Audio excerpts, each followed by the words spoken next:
Teman, kita lanjutkan. Setelah ini kita masuk ke paket-paket wisdom.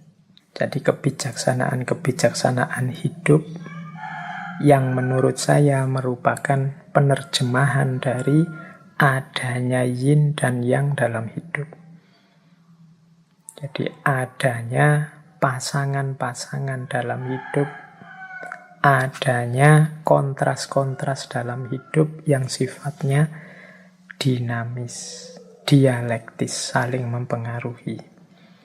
Dari penjelasan-penjelasan yang saya sampaikan sebelumnya, itu kalau kita terjemahkan dalam prinsip-prinsip kebijaksanaan, itu ada beberapa, saya menyebutnya paket karena saya bagi-bagi di beberapa kelompok kebijaksanaan. Mari kita telusuri pelan-pelan bagaimana penerjemahan yin yang itu dalam prinsip-prinsip hidup yang bijaksana. Kelompok pertama. Yang pertama adalah ada prinsip seperti ini. Dalam kebenaran ada setitik kesalahan dan dalam kesalahan ada setitik kebenaran. Ini yang saya jelaskan tadi di gambar kolom yang putih yang ada titik hitam, di kolom yang hitam ada titik putih. Kebenaran-kebenaran yang kita yakini, wong kita itu manusia, pastinya juga tidak sempurna. Kesalahan-kesalahan yang kita lakukan ya tidak gelap total. Masih ada sedikit-sedikit, mungkin kita tidak sadar titik kebenaran.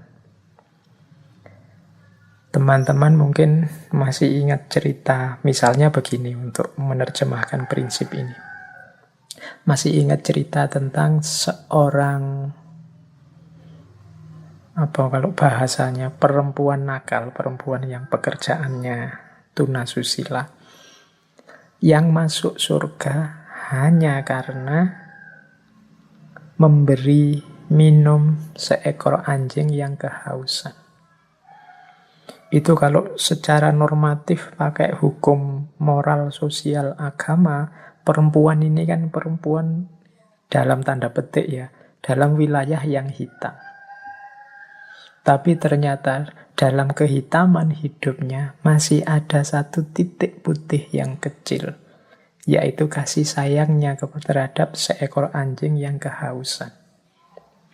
Ternyata hanya dari satu titik putih yang kecil ini justru Allah ridho dan berkenan terhadap dirinya sehingga dia masuk surga karena itu.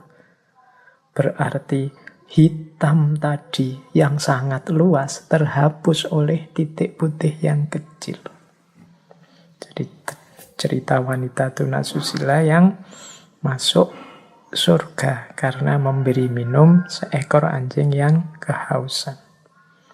Sebaliknya juga begitu. Mungkin teman-teman pernah juga mendengar tentang kisah, ya meskipun kita sebut saja ini fiktif, kisah tentang seorang kiai yang masuk neraka hanya gara-gara selilit.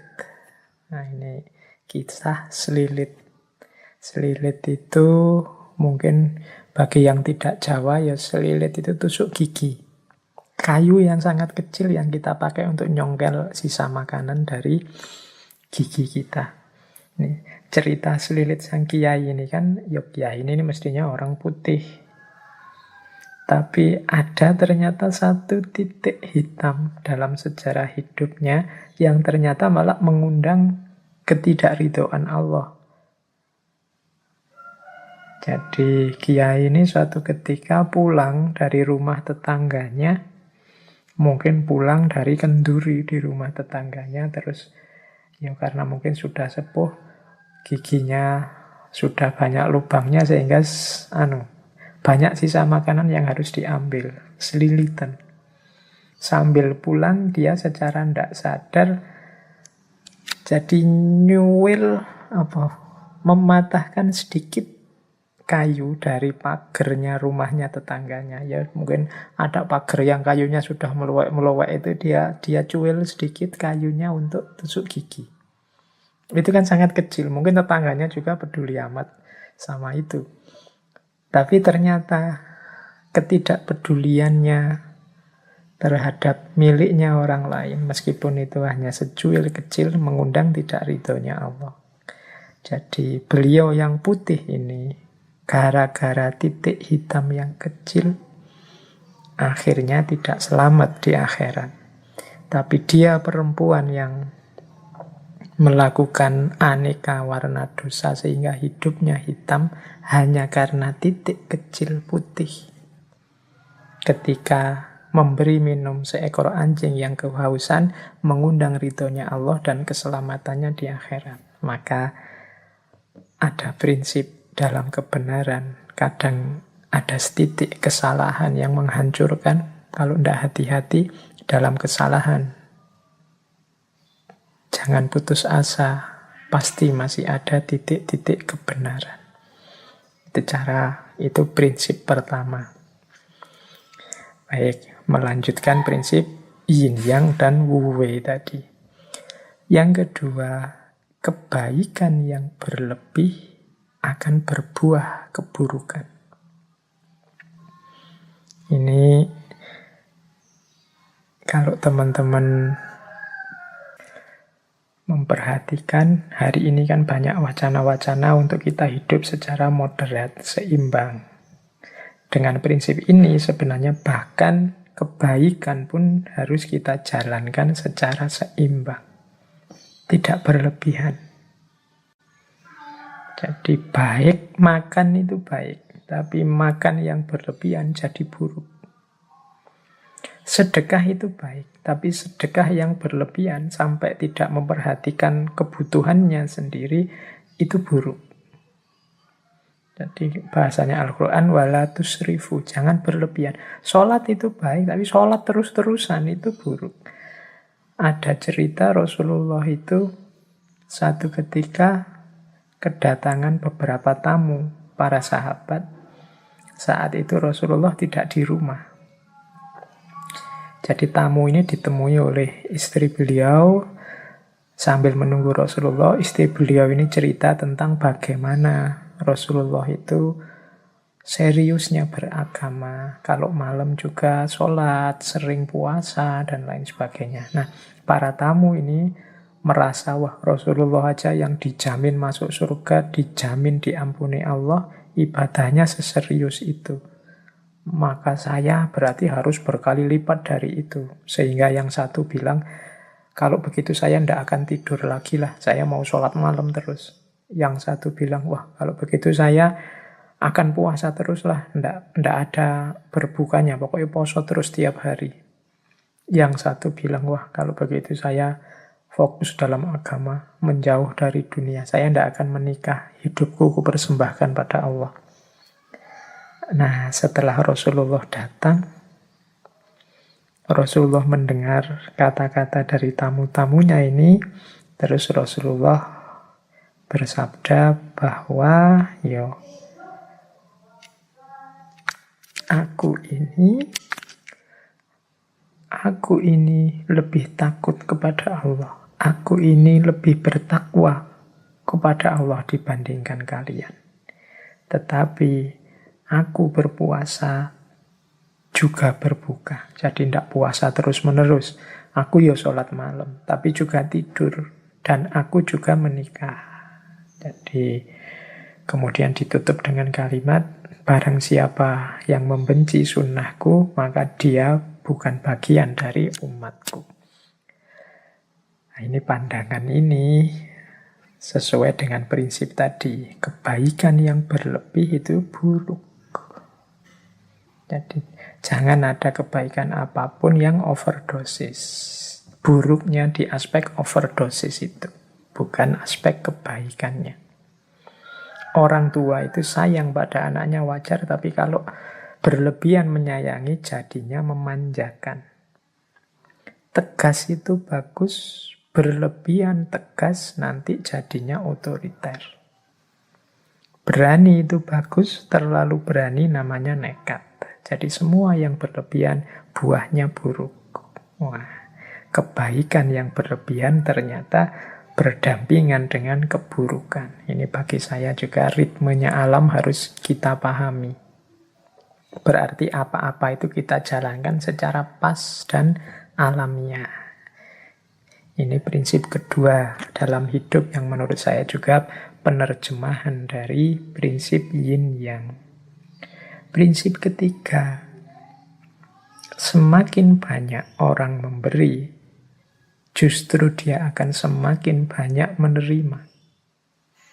Kalau ini ya ilustrasinya mudahnya, mungkin teman-teman sering mendengarkan para ustadz, para kiai yang menceramahkan tentang justru orang-orang dermawan yang sering berbagi, bersedekah itu biasanya malah terus rezekinya tambah lancar, hidupnya tambah makmur. Dari mana? Kesediaannya berbagi. Ya logikanya sederhana. Ketika kita mau berbagi dengan orang lain, berarti kita berposisi sebagai jalannya rizki bagi orang lain. Semakin kita membuka diri untuk jadi jalannya rizki bagi orang lain, semakin Allah akan menitipkan rizki-rizkinya orang lain itu lewat kita.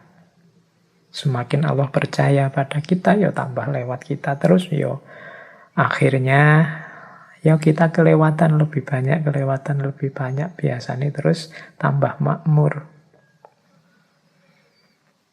Jadi anggap saja kita ini talang yang kelewatan air terus itu kan selalu basah.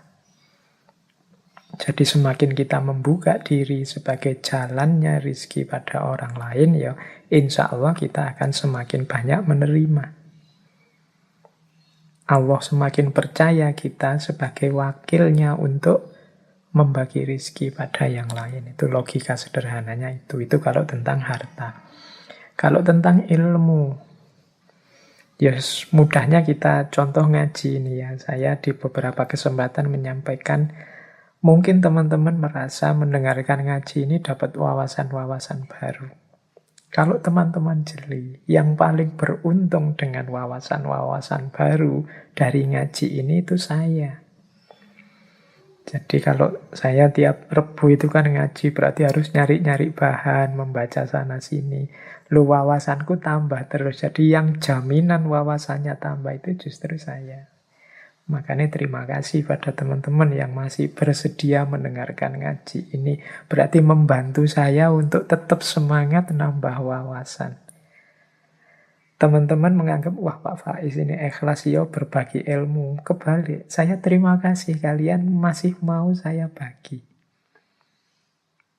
Memposisikan saya kayak talang tadi, kelewatan ilmu, akhirnya ya ilmunya mampir di saya malah jadi banyak dapatnya.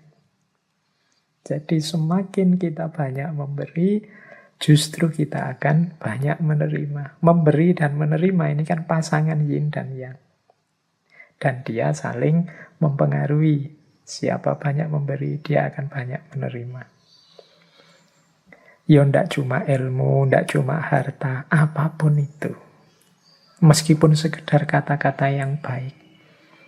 Orang yang tawadu, menghargai orang lain, insya Allah dia justru akan mendapatkan penghormatan, penghargaan yang lebih banyak dari itu.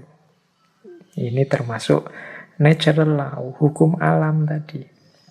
Baik, jadi ini prinsip yang ketiga. Prinsip yang keempat. Kalau ini saya tidak menjelaskan panjang lebar ya, teman-teman sudah banyak dapat wawasan tentang ini, apalagi di tema-tema bencana. Jadi di balik musibah ada karunia.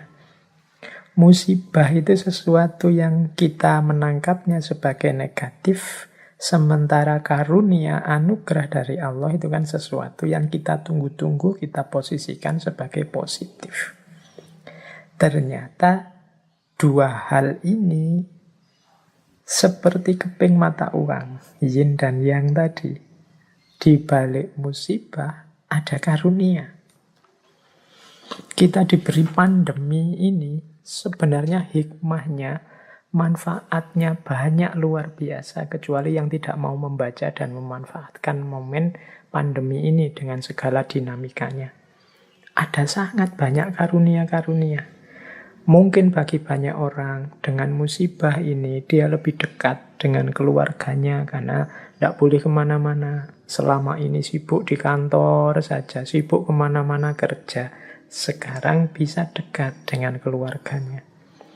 Mungkin bagi orang tertentu, musibah ini membuatnya punya banyak kesempatan untuk mengupgrade kualitas dirinya. Banyak kesempatan untuk muhasabah, introspeksi, banyak kesempatan memperbaiki diri. Yang kemarin hanya niat-niat saja untuk semakin dekat dengan Allah, banyak ngaji, banyak sholat, sekarang banyak waktunya. Kemarin banyak alasannya, sekarang alasannya sudah hilang, dibantu oleh corona. Banyak musibah yang membuahkan karunia. Dua hal yang seperti bertentangan ternyata hadirnya juga bersamaan. Ya wis, teman-teman sendiri yang bisa membaca ya, hikmah-hikmah apa dari musibah dan karunia. Mungkin kita pernah ngalami drop dalam hidup, tapi justru drop itu jadi titik balik kita bisa bangkit lagi secara luar biasa.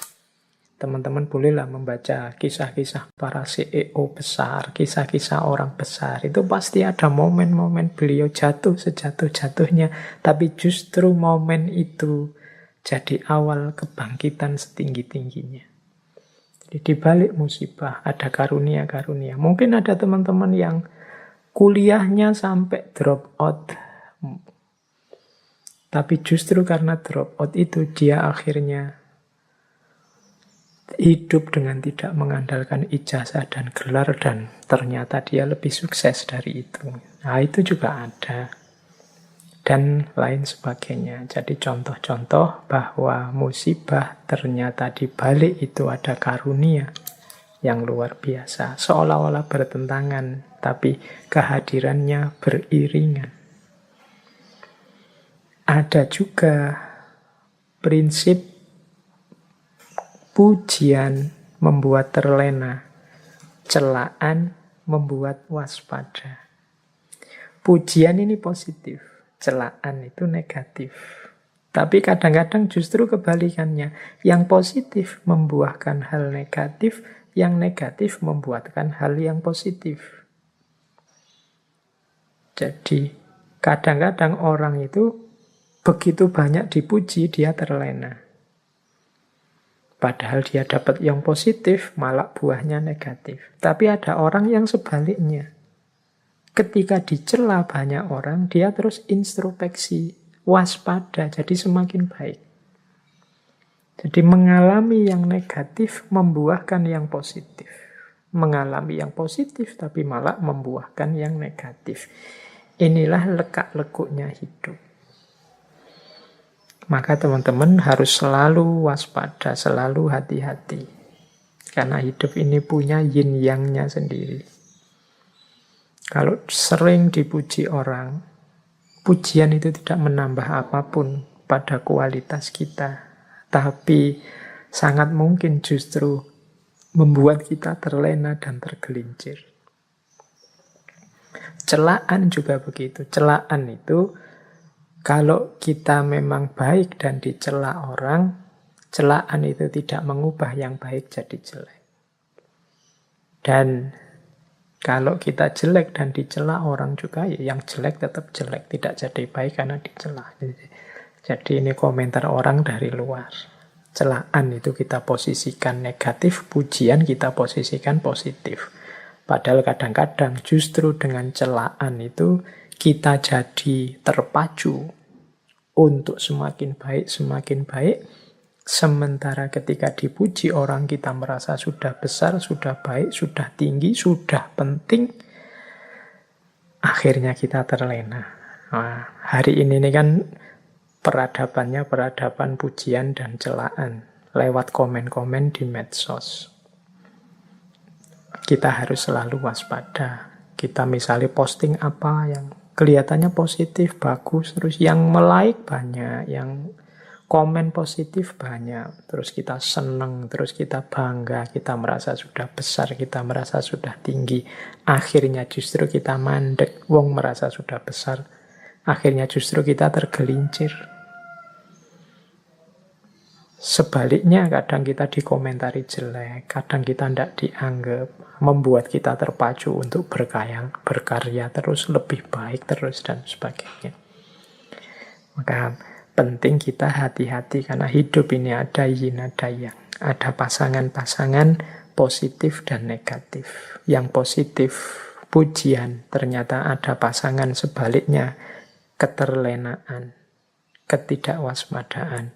Yang negatif, celaan, ternyata ada pasangan sebaliknya, keterpacuan, semangat untuk lebih baik. Nah, terus ini ada quote selanjutnya dari paket wisdom yang pertama. Orang yang paling engkau cintai adalah yang juga mungkin memberikan sakit yang paling dalam kepadamu. Cinta itu kan sesuatu yang positif. Kita gandengkan dengan kebahagiaan, kenikmatan hidup. Lawannya cinta itu seringkali sakit hati atau patah hati. Ternyata dalam ritme hidup kita di dunia ini, justru orang yang paling kita cintai adalah orang yang punya potensi untuk memberikan sakit yang paling besar dalam hidup kita. Nah, ini sudah natural. Kalau kita cinta pada seseorang, kemudian dia membohongi kita, maka kebencian kita, kekecewaan kita berlipat dibandingkan kalau dibohongi orang yang tidak kita kenal atau orang yang kita anggap biasa-biasa saja. Jadi orang yang kita cintai itu sebenarnya orang yang membawa bibit sakit yang paling besar dibandingkan orang yang tidak kita cintai, orang yang kita anggap biasa-biasa saja. Jadi ini, terus berarti kita jangan mencintai, Pak. Ya bukan begitu, tetap saja mencintai, tapi sambil engkau ingat hukum alami, hukum kodrat di dunia ini, bahwa yang selalu jejer dengan yin. Jadi cinta dan patah hati, cinta dan sakit hati itu satu paket. Kalau orang yang mencintaimu, menyakitimu, itu kan rasa sakitmu jauh lebih dalam dibandingkan orang yang tidak kamu cintai, apalagi orang yang kamu benci. Kalau ada orang yang kamu benci terus mencacimu, menjelek-jelekkanmu, engkau kan biasa saja. Mungkin engkau bilang, alah peduli amat. Biar aja, dia memang begitu. Karena memang engkau sudah benci. Tapi kalau orang yang engkau cintai melakukan hal yang menyakitimu, kalian kan tidak bisa bilang, biasa saja. Tidak. Karena engkau cintai, maka sakitmu lebih dalam. Inilah yin yang.